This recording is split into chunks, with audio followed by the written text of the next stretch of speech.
చైతన్య రథం వీక్షకులకు అభిమానులకు స్వాగతం, నమస్కారం. చైతన్య రథం పేరు వింటేనే పులకరించిపోతారు టీడీపీ అభిమానులు, కార్యకర్తలు. ఆ చైతన్య రథం ఒక ఎమోషన్, ఒక సెంటిమెంట్. ఆ ఎమోషన్, సెంటిమెంట్ వెనక ఉన్న నేపథ్యం ఏంటో మన ముందు ఉన్నారు ప్రముఖ రాజకీయ విశ్లేషకులు అప్పసాని రాజేష్ గారిని అడిగి తెలుసుకుందాం. రాజేష్ గారు నమస్తే. నమస్కారం. చైతన్య రథం గురించి రాజకీయ సీనియర్ నాయకులుగా మీకు తెలుసు, విశేష అనుభవం ఉంది. దాని గురించి మా నూతన ప్రేక్షకులకి కొంచెం విడమరి చెప్తారని. ఈరోజు మనం జనవరి 6, 2025 సంవత్సరంలో ఉన్నాం. సరిగ్గా నిన్నటి రోజున 1983 జనవరి 5వ తారీఖు రోజు జరిగిన అసెంబ్లీ ఎన్నికల్లో ఎన్టీ రామారావు గారు ఘన విజయం సాధించి 35 సంవత్సరాల అప్రతిహత కాంగ్రెస్ పాలనకి చరమగీతం పాడుతూ తాను స్థాపించిన తెలుగుదేశం పార్టీ ద్వారా జనవరి 9వ తారీఖు రోజు ముఖ్యమంత్రిగా పదవి బాధ్యతలు చేపట్టారు. రాష్ట్ర వ్యాప్తంగా, దేశవ్యాప్తంగా కూడా ఒక పెను సంచలనానికి దారితీసిన ఎన్నికల ఫలితాలు. ఆ ఎన్నిక ద్వారా దేశవ్యాప్తంగా ఎన్టీ రామారావు గారు ఎంత చర్చనీయాంశం అయ్యారో, ఆయన పార్టీ ఏర్పాటు నాటి నుంచి ఆయన ప్రచార విధానం కూడా అంతే సంచలనంగా మారింది. ఎందుకంటే అప్పటి వరకు అలవాటైపోయి ఉన్న రాజకీయ ప్రక్రియ వేరు. పాలకులు అనేవాళ్ళు ప్రజలకు చేరువ కావటం అనేది ప్రజలకు తెలియదు. ఆ రోజుల్లో ఆ ఊర్లో ఉండే స్థానిక నాయకుడు తప్పిస్తే వాళ్ళ శాసనసభ్యుడు కూడా ఎవరో అక్కడ ప్రజలకు సహజంగా తెలిసే ప్రక్రియ ఉండేది కాదు, తెలిసే పరిస్థితులు ఉండే కాదు. ఆ విధమైన రాజకీయ చైతన్యం కూడా ప్రజలకు లేదు. అటువంటి స్థితి నుంచి 1982 మార్చి 29వ తారీఖు రోజు ఎన్టీ రామారావు గారు హైదరాబాదు ఎమ్మెల్యే క్వార్టర్స్ లాన్స్లో తెలుగుదేశం అని చెప్పని పార్టీ ఆవిర్భావ ప్రకటన చేసి, ఆ ప్రకటన చేసిన నాటి నుంచి ఆయన ప్రజలను నమ్ముకొని ప్రజలకు చేరువయ్యారు.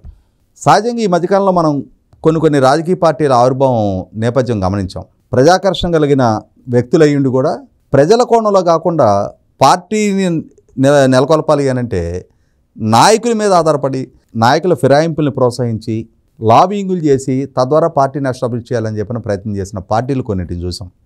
అందుకే ఆ పార్టీలు చిరస్థాయిగా నిలబడలా. కానీ ఎన్టీ రామారావు గారు ప్రజలను నమ్ముకున్నారు, తనకి ప్రజల్లో ఉన్న ఆకర్షణను నమ్ముకున్నారు, తాను ఎంచుకుంటున్న ఎజెండాను నమ్ముకున్నారు, తాను ప్రజలకి ఏం చేయగలను అని చెప్పని వివరించి చెప్పగలను అని చెప్పని ఒక ఆత్మవిశ్వాసంతో ఆయన ప్రజలకు చేరువయ్యారు. ఆ చేరువ అవటానికి ఆయనకి సాధనంగా ఉపయోగపడ్డది ఒక వ్యాన్.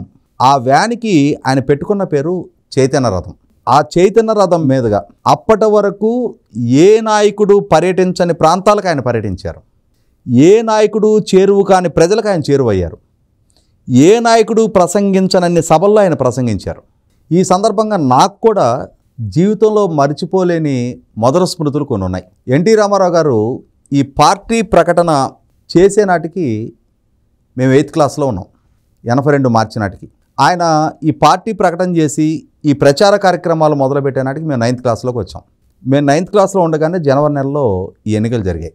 సహజంగానే ఆంధ్రప్రదేశ్ రాష్ట్రంలో సంక్రాంతి సెలవులు స్కూళ్ళకి ఇచ్చే సందర్భం, దానితో ఎన్నికలు కూడా ఉండటంతో ఇంకా 2 రోజులు ముందుగానే సెలవులు ఇచ్చేశారు. ఆ సెలవులు ఇచ్చిన సందర్భంగా నేను మా మేనత్ గారి గ్రామం రేపల్లి నియోజకవర్గం, అప్పటికి మండల వ్యవస్థ లేదు, అప్పటికి తాలూకాలే ఉండేవి. ఇప్పుడు మండల వ్యవస్థ అందుబాటులోకి వచ్చింది కాబట్టి రేపల్లి నియోజకవర్గం చెరుకుపల్లి మండలం గోడవల్లి గ్రామం సెలవుల రీత్యా నేను మా మేనత్ గారి ఇంటికి వెళ్ళి ఉన్నా.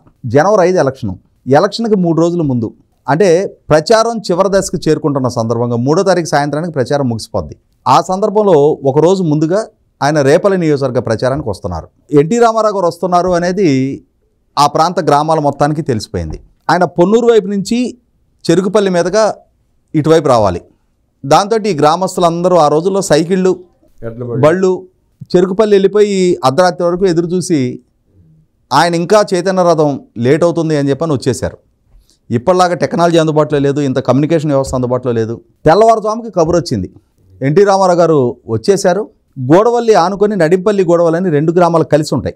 డాక్టర్ కొడాలి ప్రసాద్ గారు అని చెప్పని చెరుకుపల్లిలో చాలా పెద్ద డాక్టర్ గారు, వారి స్వగ్రామం నడింపల్లి. మెయిన్ రోడ్డు మీదే వారి ఇల్లు ఉంటుంది. ప్రసాద్ డాక్టర్ గారి ఇంటి ముందు చైతన్య రథం ఆగుందంట, రామారావు గారు అక్కడ ఉన్నారంట అని చెప్పని తెల్లవారుజామునే కబురు ఆటంతో నిద్రమంచాల మీద నుంచి అందరూ లేచి పరిగెత్తుకుంటూ వెళ్ళాం. నేను 9th క్లాస్లో ఉన్నా. నేను హడావుడిగా మా మామయ్య సైకిల్ తీసుకొని వెళ్ళాను. నేను వెళ్ళేటప్పటికి ఇంకా రామారావు గారు చైతన్య రథంలోనే విశ్రమిస్తూ ఉన్నారు. ఆయన ఎప్పుడో తెల్లారుజామున వచ్చి పడుకున్నారు. మసక తెల్లారుతూ ఉంది. అప్పుడు ఒక 2-3 కానిస్టేబుల్ ఉన్నారు అంతే. అప్పుడప్పుడే జనం చేరుతూ ఉన్నారు. సడన్గా ఆ చైతన్య రథం డోర్లు తెరుచుకొని కాకి బట్టల్లో రామారావు గారు అట్లా సరిగ్గా ఇప్పుడు మనం ఎంత దూరంలో ఉన్నా అంత దూరంలో నా ముందు నుంచి ఇట్లా నడుచుకుంటూ వచ్చారు. ప్రసాద్ డాక్టర్ గారు ఇంట్లోకి వెళ్తున్నారు. అక్కడ ఇంట్లో ఫ్రెష్ అయ్యి వాళ్ళు బ్రేక్ఫాస్ట్ అక్కడ ఇంట్లో అరేంజ్ చేశారు. రామారావు గారిని అట్లా చూడటంతో మాకు తెలియని ఒక సమ్మోహన శక్తి. లైఫ్లో ఫస్ట్ టైము ఆయన్ని చూడటం. ఆ తెల్లవారుజామున చూసి అదృష్టం దక్కింది. 13 సంవత్సరాల వయసు నాకు. 13 నుండి 14 నడుస్తూ ఉంది. ఆ వయసులో ఆ స్ఫురద్రూపం, ఆ వ్యక్తిత్వం ఇక్కడ ముద్రించుకుపోయింది. ఆనాటి నుంచి ఈనాటికి అది ఇక్కడి నుంచి దిగల. అదృష్టవంతులు. తెల్లవారుజామున ఆ పని పోలీసులు ఏం చేశారంటే, ఆ రోజుల్లో పోలీసులు అంటే చాలా గౌరవం, భయం. ఆ గేటు దగ్గర నిలబడి బయట వ్యక్తులను ఎవరిని ఆ ఇంట్లోకి రానివ్వట్లా. కానీ నా వయసు రీత్యా నేను చిన్నాను కాబట్టి నన్ను ఎలో చేశారు. నాకు కూడా డాక్టర్ గారి ఇంట్లోకి వెళ్ళడానికి బెరుగుగానే ఉంది. ఆ పోర్టుకోలో అక్కడ నిలబడ్డా నేను. వారు మళ్ళీ బ్రేక్ఫాస్ట్ చేసి మళ్ళీ బయటకు వస్తున్నప్పుడు వారితో పాటు వచ్చాను నేను. ఆ చైతన్య రథం ఎక్కి ఆయన ప్రసంగించారు. అప్పటికే సుదీర్ఘకాలం నెలల తరబడి ప్రసంగం చేసి ఉండటం. 9 నెలల దానికి తోడు జనవరి నెల, చలి రోజులు, దాంతో ఆయన గొంతు కూడా బొంగురుపోయింది. ఆ బొంగురుపోయిన గొంతుతోటే ఆయన చెప్పాలి అనుకున్నది స్పష్టంగా ప్రజలకు అర్థమయ్యే విధంగా చెప్పగలిగారు. అక్కడి నుంచి మొదలయ్యి గోడవల్లి, కనగాల, బట్టిప్రోలు ఇట్లా ర్యాలీ బయలుదేరి రేపల్ల నియోజకవర్గంలోకి డాక్టర్ ఎడ్ల వెంకటరావు గారు అప్పుడు రేపల్ల నుంచి పోటీ చేసిన అభ్యర్థి. తర్వాత ఆయన నాదెండ్ల భాస్కర్ గారు వైపు ఫిరాయించాడు. ఇక 1 టైం ఎమ్మెల్యే. ఇక ఆ తర్వాత ఆయన పేరు ప్రస్తావన ఎక్కడా లేదు ఇక్కడ రాజకీయాల్లో. ఆయన చేసిన చారిత్రక తప్పుతోటి ఆ ఒక్కసారితోటి ఆయన చరిత్ర ముగిసిపోయింది. అంటే అసలు ఆ చైతన్య రథం ఆ మైక్లో నుంచి ఆ పాటలు మా తెలుగు తల్లికి మల్లెపూ దండ అనే పాట ఆ చైతన్య రథం మీద ఉన్న మైక్లో నుంచి వినిపిస్తుంతో ఎక్కడెక్కడ పొలాల్లో ఉన్న వాళ్ళందరూ పరిగెత్తుకుంటా రామారావు గారు వస్తున్నారు అని చెప్పని గోడవల్లి నుంచి బట్టిప్రోలు వరకు ఆ చైతన్య రథాన్ని అనుసరిస్తూ పక్కనే రామారావు గారికి చేతులుపుతా ప్రయాణించే అదృష్టం నాకు దక్కింది.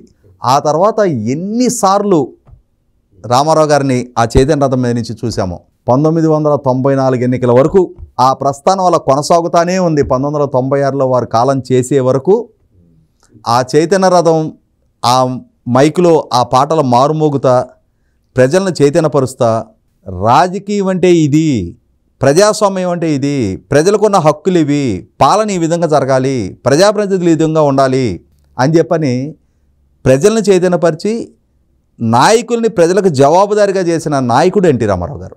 ఆ స్ఫూర్తి ఆనాటి నుంచి ఈనాటికి వారు చేసిన ప్రచారం అనేది ఒక ట్రెండ్ సెట్ లాగా దేశవ్యాప్తంగా ఉన్న నాయకులందరూ కూడా అనుసరించి తీరాల్సిన స్థితి. ఇవాళ ఎలక్షన్ అనగానే ప్రతి నాయకుడు ఒక ప్రచార రథం ఏర్పాటు చేసుకుంటా ఉన్నాడు. దాన్ని ఆద్యులు మాత్రం ఎన్టీ రామారావు గారు. ఆయనకు ముందు ఏ నాయకుడు ఇంత సుదీర్ఘ ప్రచారం చేయలే, ఇంతగా ప్రజలకు చేరువగాల, ఇంత తక్కువ కాలంలో అధికారాన్ని చేజిక్కించుకున్న నాయకుడే లేడు. వాస్తవంగా రాజకీయ చైతన్యం ప్రజలకు కలిగించిన మొట్టమొదట నాయకుడు ఎన్టీ రామారావు గారు. ఆ తర్వాత ఇంకొక ఇన్సిడెంట్ కూడా చెప్పాలి ఇక్కడ. 1989 అసెంబ్లీ ఎన్నికలు.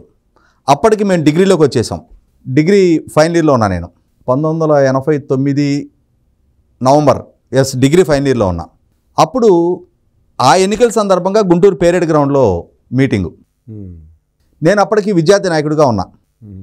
అటువంటి పరిస్థితుల్లో మొన్న పొన్నూరు శాసనసభ్యుడిగా పోటీ చేసి గుంటూరు పార్లమెంటుకి వైసీపీ తరఫున ఓడిపోయిన కిలార్ రోసీ గారి తండ్రి కిలార్ కోటేశ్వర గారు తెలుగుదేశం గుంటూరు 2 అభ్యర్థి.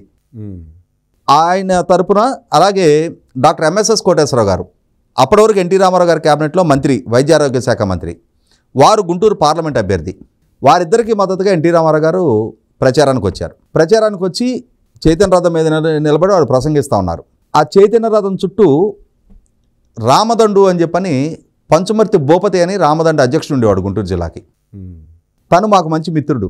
ఇప్పటిలాగా ఇంతమంది కమాండోలు, ఇంత రోప్ పార్టీలు ఇవన్నీ లేవు ఆ రోజుల్లో. దాంతో మేము చైతన్య రథం దగ్గరికి వెళ్ళిపోయాం.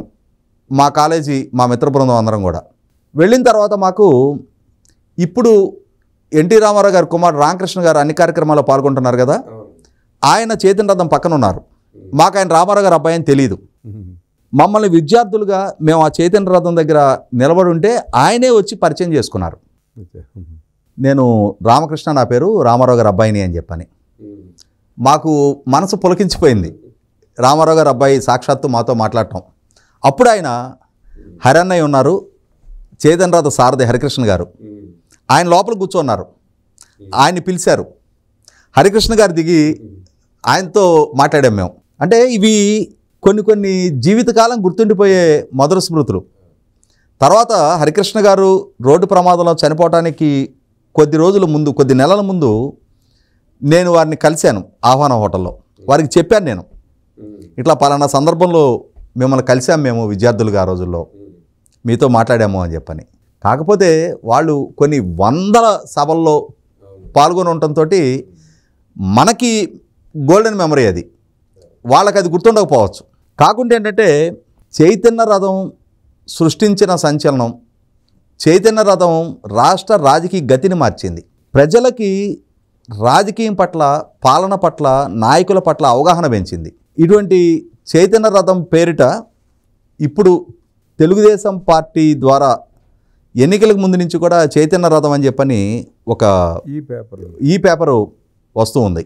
వాస్తవంగా 5 సంవత్సరాల జగన్మోహన్ రెడ్డి పాలన సృష్టించిన విధ్వంసం, జగన్మోహన్ రెడ్డి ద్వారా జరిగే విష ప్రచారం, తిమ్మిని బమ్మిని చేసి నిజాన్ని అబద్ధంగా సృష్టించి అబద్ధాన్ని నిజంగా సృష్టించే జగన్మోహన్ రెడ్డి చేతిలో ఉన్న సొంత మీడియా, వాళ్ళకున్న సోషల్ మీడియా, వీటన్నిటి నేపథ్యంలో తెలుగుదేశం పార్టీ ద్వారా అసలు సిసల సమాచారాన్ని, అధికారిక సమాచారాన్ని ప్రజలకు చేరువ చేయడానికి చైతన్య రథం అనే ఈ పేపరు చాలా ఉపయోగపడింది. నేను కూడా చాలాసార్లు దాంట్లో నుంచి సమాచారం చూస్తుండేవాళ్ళం. అసలు ఏం జరిగింది నిన్నటి రోజున అని, అసలు సమాచారం ఏంటి, పార్టీ వర్షన్ ఏంటి అనేది మేము మాట్లాడే సందర్భంలో దాన్ని రిఫరెన్స్గా తీసుకునేవాళ్ళం. కాబట్టి ఆ చైతన్య రథం ఈరోజు మనకు అందుబాటులో లేదు. ఆ పెద్ద ఆయనతోటే ఆ చైతన్య రథ ప్రస్థానం ముగిసిపోయింది. ఇప్పుడు మహానాడు సభలు జరుగుతున్నప్పుడు చైతన్య రథాన్ని తీసుకొచ్చి అక్కడ పార్క్ చేస్తూ ఉన్నారు. ఇప్పుడు ప్రజలకి, ఇప్పుడు యువతకి చైతన్య రథంతో పెద్దగా జ్ఞాపకాలు లేకపోవచ్చు, కానీ రాష్ట్ర గతిని మార్చిన చైతన్య రథం ఆనాటికి ఈనాడున్న ఈ పేపర్ కూడా జగన్మోహన్ రెడ్డి విధ్వంసం నుంచి ప్రజలని చైతన్యపరచడం కోసం చాలా స్ఫూర్తిదాయకంగా ఉపయోగపడతా ఉంది. మరింత మందికి చేరువ కావాల్సిన అవసరం ఉంది. మరింత విస్తృతమైన సమాచారాన్ని ప్రజలకు చేర్చాల్సిన బాధ్యత ఉంది. ఆనాటికి ఈనాటికి మార్పులు ఏంటి అంటే జగన్మోహన్ రెడ్డి వైఖరిలో అప్పటికి ఇప్పటికీ మార్పు లేదు. అదే విష ప్రచారానికి కట్టుబడి ఉన్నాడు. కొత్తగా ఎన్నికైన 4 రోజుల ప్రభుత్వాన్ని రద్దు చేసి రాష్ట్రపతి పాలన పెట్టమని చెప్పని డిమాండ్ చేసే స్థాయి రాజకీయం అవుతుంది. ఇటువంటి స్థితిలో ఈ రాష్ట్రాన్ని కాపాడుకోవాలన్నా, ఈ ఎన్డీఏ కూటమి ప్రభుత్వాన్ని కాపాడుకోవాలన్నా, ఈ ప్రజలకి అసలు సిసల సమాచారం చేర్చాలన్నా చైతన్య రథం ఈ పేపరు వీలైనంత ఎక్కువ మందికి చేర్చాలి. ఆ చేరటం కోసం వీలైనంత ఎక్కువ మంది దాన్ని సబ్స్క్రైబ్ చేసుకోవాలని చెప్పని కోరుకుందాం. నాటి సెంటిమెంట్ని నేటి తరానికి కన్వే చేస్తూ అద్భుతంగా విశ్లేషించి మీకు ధన్యవాదాలు తెలుపుకుంటూ, ఆ చైతన్య రథం సెంటిమెంట్తోనే, ఆ కాన్సెప్ట్తోనే ఇప్పుడు మనం ఈ ఛానల్ పెట్టుకోవడం జరిగింది. మీరు ఈ ఛానల్ని సబ్స్క్రైబ్ చేయండి, లైక్ చేయండి, షేర్ చేయండి. మీ అమూల్యమైన సలహాలతో మాకు ఫీడ్బ్యాక్ ఇవ్వండి.